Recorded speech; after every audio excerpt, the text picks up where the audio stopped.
এটা শ্রাবণ মাস।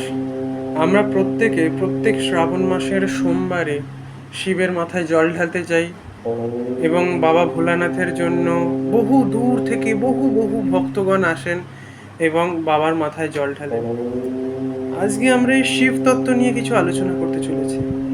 শিব তত্ত্বের ব্যাখ্যা, যেটা আপনি হয়তো 99% জায়গায় অনেক ক্ষেত্রে অনেক ভুলভাল শুনে থাকেন।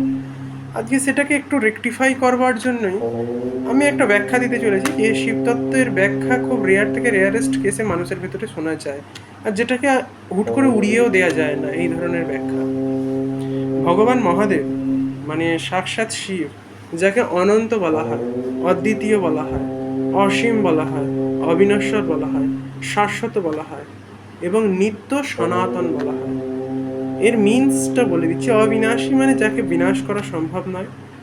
শাশ্বত মানে চির পুরাতন এবং যিনি স্থির, উনি কোথাও কোনো জায়গায় যান না, আসেন না, উনি সর্বত্র স্থির এবং শাশ্বত। উনি সনাতন, অর্থাৎ ওনার কোনো সৃষ্টি বা ধ্বংস হতে পারে না।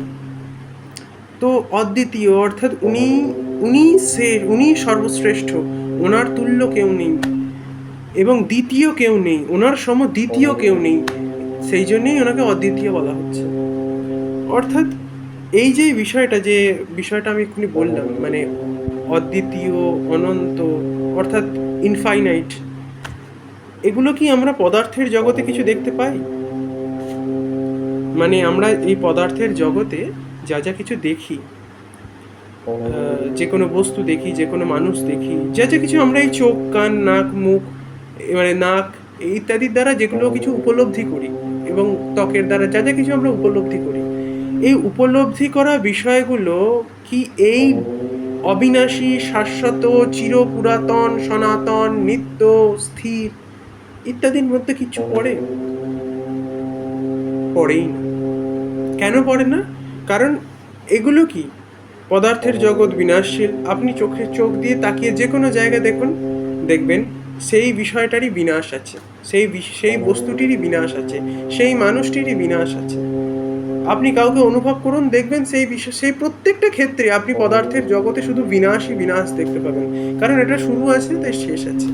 আমরা শিবকে অবিনাশী বলি বা নিত্য বলি, শাশ্বত বলি, চিরপুরাতন বলি এবং সনাতন বলি। আমরা অনন্ত, আদি অনন্ত মহাদেব এই কথাটা বলে থাকি। তো এই আদি অনন্ত মহাদেব ইনফাইনাইট কি হতে পারে? পদার্থ কখনো ইনফাইনাইট হয়? সম্ভব না। তো ভগবান শিব যিনি অনন্ত বা ইনফাইনাইট, অর্থাৎ উনি পদার্থের অতীত। তো এবার ভগবান শিবের সঙ্গে যদি আমরা দেখা করতে চাই, ভগবান শিবের সহিত যদি অবস্থান করতে চাই, ভগবান শিবের সহিত যদি রমণ করতে চাই, তাহলে কি আমরা আমাদের এই পদার্থিক জগতে কখনো সম্ভব হবে ভগবান শিবের সঙ্গে দেখা করা? কিংবা এই পদার্থিক মানসিকতা, এই যে পদার্থরূপী এই যে মনও কিন্তু এক প্রকারের ম্যাটেরিয়ালিস্টিক মাইন্ড। তো এই ম্যাটেরিয়ালিস্টিক মাইন্ডের থ্রুতে কি সেই ইনফাইনাইট পরমাত্মাকে ধারণ করা কখনো সম্ভব হবে? কখনো পসিবল নয়। তো যখন পসিবলই নয়, তখন আমরা কিছু বিশেষ আচার বিচার বা কিছু বিশেষ ক্রিয়াকলাপ করে থাকি একটি নির্দিষ্ট সময়ে, যেরকম শ্রাবণ মাসের তিথিতে এবং সোমবারের ক্ষেত্রে। এগুলো কেন করে থাকি? এগুলো হচ্ছে আমাদের মনের ভেতরে যে সংশয়গুলো আছে যাতে সেগুলো নাশ হয়, যাতে আমাদের মন একটু স্থির হয়, তার জন্য ওনার কাছে আমরা স্মরণ নিই, যার জন্য যাতে আমাদের জীবনে কিছু ভালো ঘটে। কিংবা নানান ক্ষেত্রে কেউ এক একজন এক এক রকমভাবে ওনার উপাসনা করে এবং সেই উপাসনা করবার পেছনেও অনেক ধরনের অনেক কারণ থাকে, অনেক রিজনস থাকে। বিভিন্ন রিজনে বিভিন্ন রকমের উপাসনা চলে। তো এই উপাসনার ক্ষেত্রে একটা কথা বলতে গেলে কি বলা যায়, যে উপাসনা নানান ক্ষেত্রে করা যেতে পারে, কিন্তু সব উপাসনা কিন্তু তোমাকে শিবকে প্রাপ্ত করিয়ে দেয় না।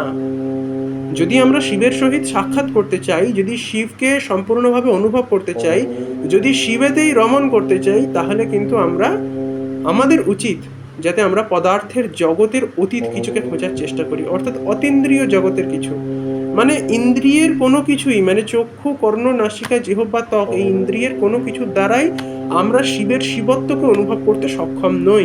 কারণ উনি তো বলাই তো হচ্ছে আদি অনন্ত মহাদেব, মানে যিনি আদি অনন্ত, অর্থাৎ যার কোনো মানে সৃষ্টি নেই, যার কোনো প্রলয়, মানে যার কোনো অন্ত নেই, মানে যিনি নিরন্তর স্থির এবং একভাবে বর্তমান, এই ওনাকে তো সেটাই বলা হচ্ছে না। তো উনি যদি সেটাই হয়ে থাকেন, তাহলে আমরা নিশ্চয়ই এই চক্ষু কর্ণ নাসিকা জিহ্বা ত্বকের দ্বারা ওনাকে অনুভব করতে বা বুঝতে সক্ষম নই। ওনাকে অনুভব করতে হলে আমাদেরকে অতীন্দ্রিয় অনুভূতির প্রয়োজনীয়তা আছে, অর্থাৎ ইন্দ্রিয়ের অতীত কিছুর প্রয়োজনীয়তা আছে।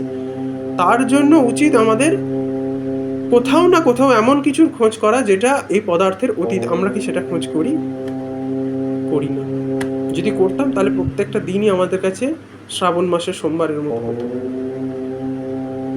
তো সেই ভগবান শিবের যে ভাব, সেই ভাবকে প্রাপ্ত করবার জন্য আমাদের সেই অতীন্দ্রিয় জগতে প্রবেশ করবার প্রয়োজনীয়তা আছে। আর এই অতীন্দ্রিয় জগতে প্রবেশ করা যায় একমাত্র ধ্যান মার্গের মাধ্যমে বা বিচারশীল মনে প্রশ্নের মাধ্যমে। কোথাও না কোথাও বিচারশীল মনে প্রশ্নের প্রয়োজনীয়তা আছে বা ধ্যান মার্গে গিয়ে অনুসরণ করবার প্রয়োজনীয়তা আছে। একমাত্র তখনই কোথাও না কোথাও সম্ভব হবে, তার আগে সম্ভব হবে না কখনো। তার আগে কিছুটা মানসিক তৃপ্তি হতে পারে, পুজো আর্চা জপ তপ তপস্যায় আমাদের মানসিক তৃপ্ততা আসে, ভেতরে ব্রহ্মতেজ বৃদ্ধি পায়, এগুলো একদম সত্য, এগুলো কোনো কিছুকে উড়িয়ে দেওয়া যায় না। এবং পুজোর ফলে আমরা যে বহু ক্ষেত্রে যে কামনাগুলো বহু ক্ষেত্রে করে থাকি, অনেক ক্ষেত্রেই সেগুলো সফল হয়, যদিও বা এর সঙ্গে স্পিরিচুয়ালিটি দূর দূরান্তে কোনো কানেকশনস নেই। এটা কেবল মানসিক কিছু সন্তাপ, মানসিক কিছু কষ্ট, মানসিক কিছু ভয়কে নিবারণের একটা মাত্র কারণ হতে পারে। কিন্তু শিবের যে অনন্ত শিবত্ব, সেই শিবের অনন্ত শিবত্বকে প্রাপ্ত করতে হলে আমাদেরকে কোথাও না কোথাও আত্মিক স্তরে প্রবেশ করবার প্রয়োজনীয়তা আছে। কারণ শিব তো অনন্ত, যেহেতু শিব সর্বত্র বর্তমান, সর্বত্র বিরাজমান। তো শিব যেহেতু সর্বত্র বিরাজমান, তো সেহেতু উনি নিশ্চয়ই আমাদের হৃদয়েও বিরাজমান, উনি নিশ্চয়ই আমাদের মধ্যেও বিরাজমান। উনি সর্বত্র বিরাজমান যেহেতু, আমরা নিজেদের ভেতরেই ওনাকে অন্বেষণ করবার প্রয়াস করি, বা বাইরে যা যা কিছু দেখি না কেন তার ভেতরে ওনাকে দর্শন করবার প্রয়াস করি। এই এক সাধনার পথ তৈরি হয়ে গেল, যখন আমরা অন্য কিছুকে মাধ্যম না বানিয়ে নিয়ে প্রথমে নিজেকেই মাধ্যম বানিয়ে নিই এবং নিজের ভেতরে নিজেকেই অন্বেষণ করবার প্রয়াস করতে থাকি। নিত্য নিরন্তর প্রয়াস এবং অধ্যয়নের ফলে, নিত্য নিরন্তর এই অধ্যাবসায়ের ফলে, নিত্য নিরন্তর নিজের মনকে অধ্যয়ন করা এবং নিত্য নিরন্তর অধ্যাবসায়ের ফলে আমরা নিজের মনের ওপর বিজয় প্রাপ্ত হই। যখন নিজের মনের ওপর বিজয় প্রাপ্ত হই, তখন আমাদের আত্মায় অবস্থিত সেই সদাশিব সাক্ষাৎ প্রকট হন। তখনই একমাত্র আমরা এই শিবের শিবত্বকে সাক্ষাৎ করতে পারি। তার কারণ আত্মার যে স্তর, সেই স্তর মন এবং বুদ্ধির অতীত। তো তাই সেই শিবের শিবত্বকে অনুভব করতে হলে মন এবং বুদ্ধির অতীত কিছুকে খুঁজবার প্রয়োজনীয়তা আছে, বা তার বিয়ন্ডে যাওয়ার প্রয়োজনীয়তা আছে।